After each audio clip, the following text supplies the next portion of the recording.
there, it's 3 o'clock on a Tuesday. We all know what that means. Another riveting episode of Behind Breaking Bond. It's a big day. Why is it a big day? Election day. Vote.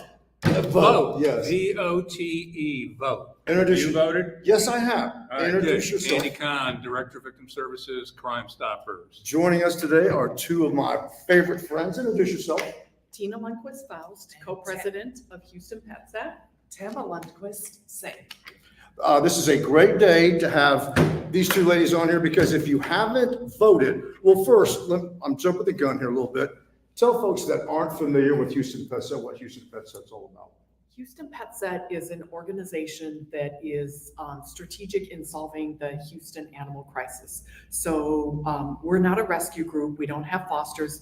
We believe that there's a way to solve this. And so what we do is we provide grants to good organizations that are doing important work in the trenches. We amplify their efforts. And then we also work in legislation. We work strategically with the governments, and we build collaborations between the whole animal welfare community. You're kind of like a big clearinghouse in a way. In a way, yes. Yeah. And there's no other nonprofit that does kind of what you all are doing. Not that we know of, Randy. No, we're kind of unicorns in this space, but we feel like it's necessary because we believe this is a solvable problem. Yeah, and together we've kind of looked at the animal overpopulation issue in Houston for many years now. A lot of people aren't even aware of it because it's in pockets a lot of times, isn't it? It is in pockets, yes.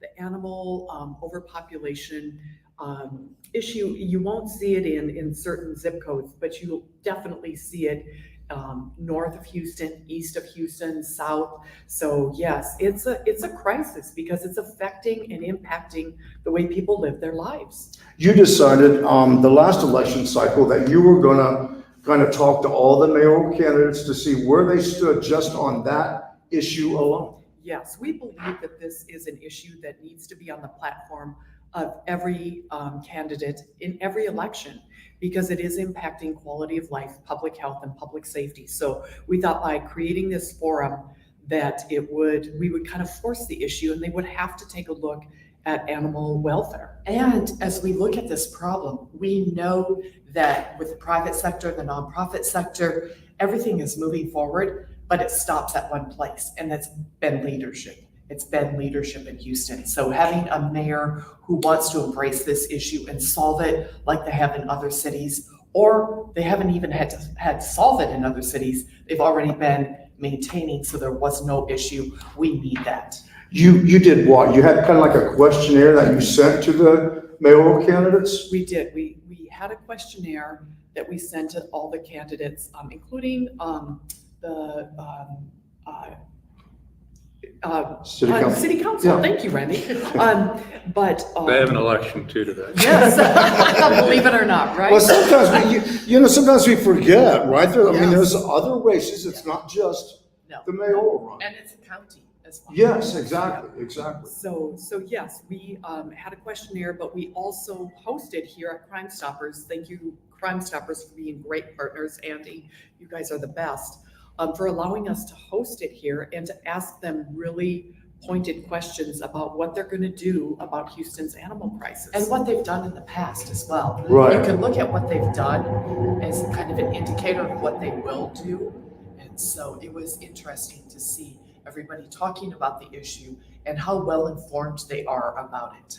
What can a mayor do on this issue? That's a Tell good us question. It's What can a mayor do? Definitely more funding, Yeah. and it's letting the city's shelter do what it needs to do to get the animals off the street. It's not worrying about what the reputation of the shelter looks like. It's not worrying about what a few rescue groups say. It's worrying about their constituents, their residents, the people that they should be working for, and how their lives are affected by the number of strays on the streets. We have to get the strays off the streets. So that is the first step, getting the strays You have off to the streets. you have to get both dogs and cats spayed and Yeah, neutered. right, yes. And that can be costly. Yes, it to can. people, and that prevents them from doing that. But then So- you have organizations like you all, there's a lot of groups out that do free spay and neuter. Exactly. Free spay and neuters, accessible spaying and neutering is critical. Back to what can this mayor do? Increasing the funding and the budgets is key. Right now, Houston Bark spends about 15 million a year on animal services. San Antonio, a city a quarter the size of Houston, spends 29 million. Right. Why? The disparity. And San Antonio isn't even a leader in this How would space. you answer that question? Why is there such a? Because we've had leadership that doesn't care. Well, yeah, and I'm not, I like Mayor Turner, but I don't think that was a big issue for him. I mean, I don't think that it was something that, he really set out to kind of tackle. Right. The leadership has remained the same during his tenure as mayor. That particular person, Mr. Damonoff, I believe he's going to retire. So we're looking at finally having a time where there could be somebody brand new in there that leads the place. And that's what I think it needs more than anything else, don't you? And we know that Bark was given the opportunity to get more funding during COVID. And chose not to. And they chose not to. They Right. said, what are we going to do with more funding? Mr. Damien did say, what am I going to do with more funding? When it was offered to him, he could have done a number of things. I've He never could have- heard of a government agency. This is, no, I don't give me any money. Yeah, I'm just like, Right. really? Who says that? Especially when you're in the news, especially when the rescue groups are screaming, Yeah. we need more help. Wow. We know that our rescue groups that we help support are spending around 60 to 70 million a year compared to the city spending 15 Yeah. million. Why is the private and nonprofit sector Um, expected to pick up doing so much? And And why would you imagine- take those funds and Right, hire imagine the ACOs? number of dogs that would be dead if it wasn't for rescue groups. It's hard to, the city Yeah. would be uninhabitable. Right, And we say it all the time. But our rescue community, everybody's breaking down emotionally, it's hard. physically, Financially. Yeah. we keep seeing it. People are bordering on hoarding, and it's got to stop. I wrote something on Facebook this morning. I said, it's not your responsibility. This falls on either pet owners who are negligent Right, or government entities that need to fill the gap. yeah, And so what the rescue community does right now is above and beyond, and there's too much sacrifice personally on the lives of those. well, that You would, can't legislate. If you can't legislate, you educate. If you Right, educate, yeah. you legislate. So there are ways to manage this as a cultural issue in Yes. Houston. Other cities have done it. there are people in other parts of the country that they go nuts. They're like, you kill this many animals every year with tax money because that's what we're doing. My personal opinion is that the problem, they fix the problem by, okay, we get all these animals in here. What do we do with them? We euthanize them. If you take that out of the equation, right, that's no longer the option. You can't do that. You start thinking outside the box. Look, there are smaller shelters in this area that they don't euthanize for space. There's a lot of them that don't. Why is Bark still doing that? I think most shelters in Texas, though, do euthanize for space. Yes, they do. They do. Because we have an overpopulation. We have cultures that believe that it's okay to have roaming pets.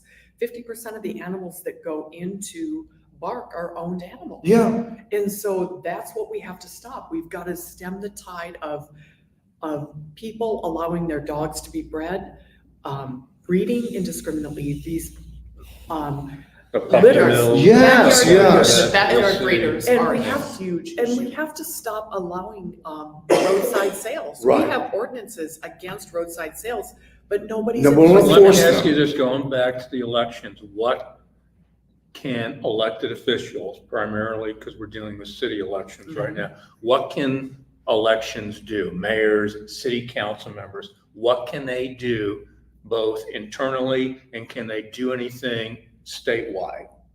well, the mayor could only do city. City, but there's legislation. Yeah, right, issues. yeah. Well, and Right. you all have been Right. instrumental in getting a lot of state laws changed.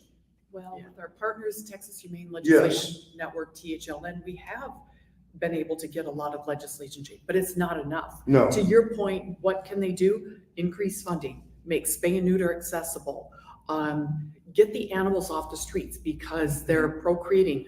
during COVID, we went to something called managed intake, which is, I don't know, euphemism for we're not taking in more animals than we can get out. Right. So we've left literally thousands of animals on the streets every year since that went into play. This is something that was recommended by no-kill advocates because they want to keep live release rates above 90%. Right. So the fewer animals you bring into the shelter, the fewer you have to euthanize, the more you can say we are a no-kill shelter. It doesn't work it might work in Dubuque, it might work Right, in but Fort not Wayne. here. It doesn't work in Houston. And you know, one thing too, I hope everybody realizes if you have a pet and for whatever reason, you can't take care of that pet anymore, if you take it to BARC or Harris County, they can kill that dog or cat before you make it out of the parking lot. It's an owner's surrender.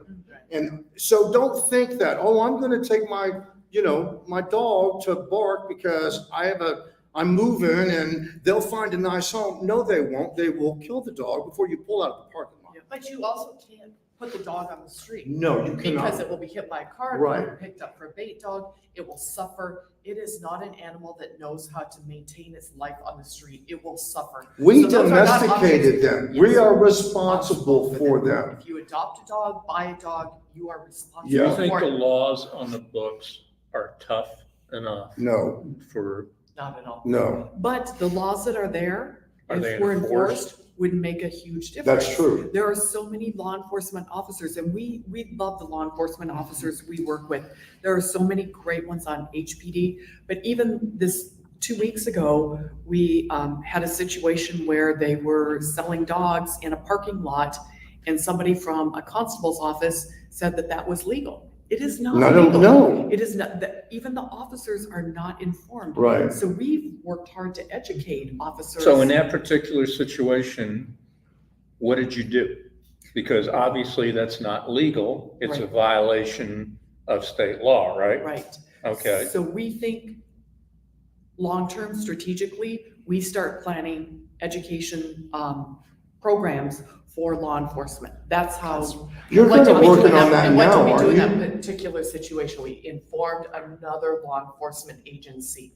Yes, that And then what was, happened in that case, if you don't mind me asking? we don't know yet. We have Okay. to go back to it. But I mean, there was another case a week ago where they were selling Frenchies in a high retail area and nobody was doing anything. Yeah. Well, you go to these flea markets like the one on Airline and they're all over the place. and that is a huge problem when it comes to this issue is those backyard breeders, those Right. breeders coming in from rural areas and selling these dogs. It's not just the sellers, but it's the people who are purchasing also. Right. They're not seeing the backyard breeding, Right. the indiscriminate breeding. A lot of these dogs have medical issues. They irresponsible- have problems. Oh, some Because of they're these dogs, inbred. they're Yeah. six weeks old. They shouldn't be taken from Right. their mother at that point. They need to be with the mother. They need their shots.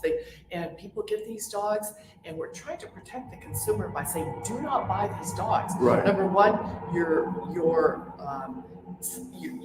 promoting this whole breeding program.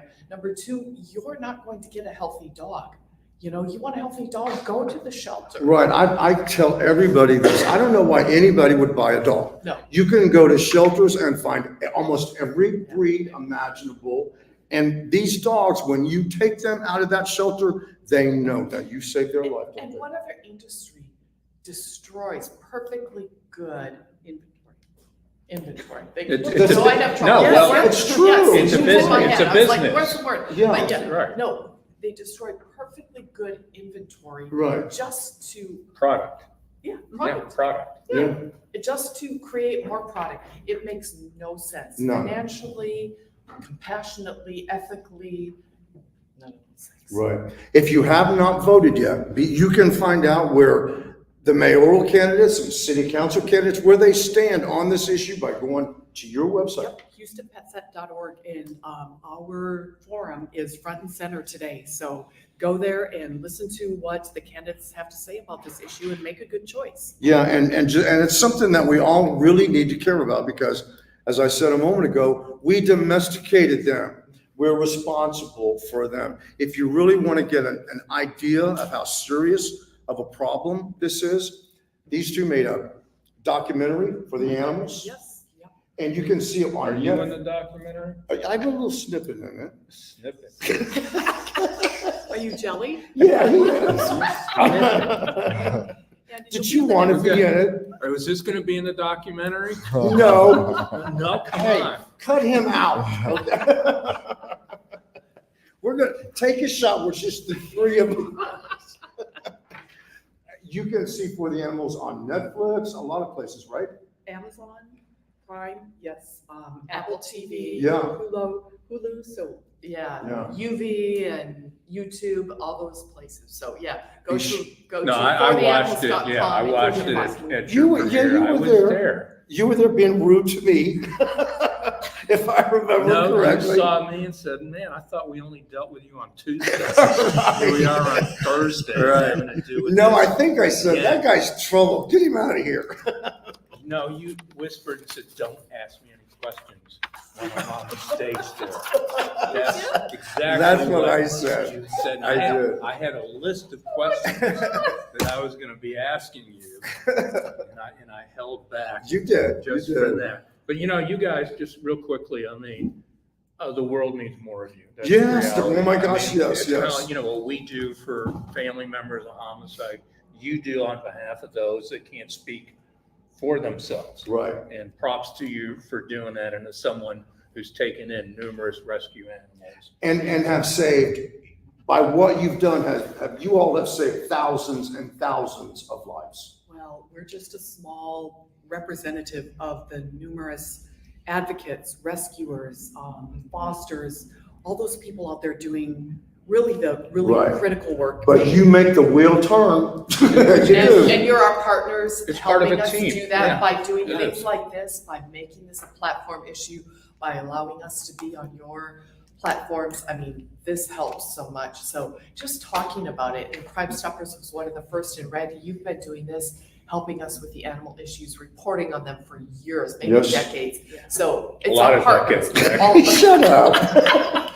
I was a child. Do I need when to that- separate you two? Right, I think so. Hey, you all, please come back sometime and see us. Be sure to tune in to Fox 26 News tonight at 9. Even though we're going to have a lot of election coverage, we are going to have a breaking bond report, a very disturbing one. This isn't it? one is, you know, we've done a lot of disturbing ones, but this one, when I looked into it, red flags went, you know, blaring and fireworks went off. I think I hit a ceiling tile at Yeah. 11 o'clock at night. I was so angry. It will It make you mad. Thank you so much for watching this live stream. Be kind to yourself and everyone else. Bye.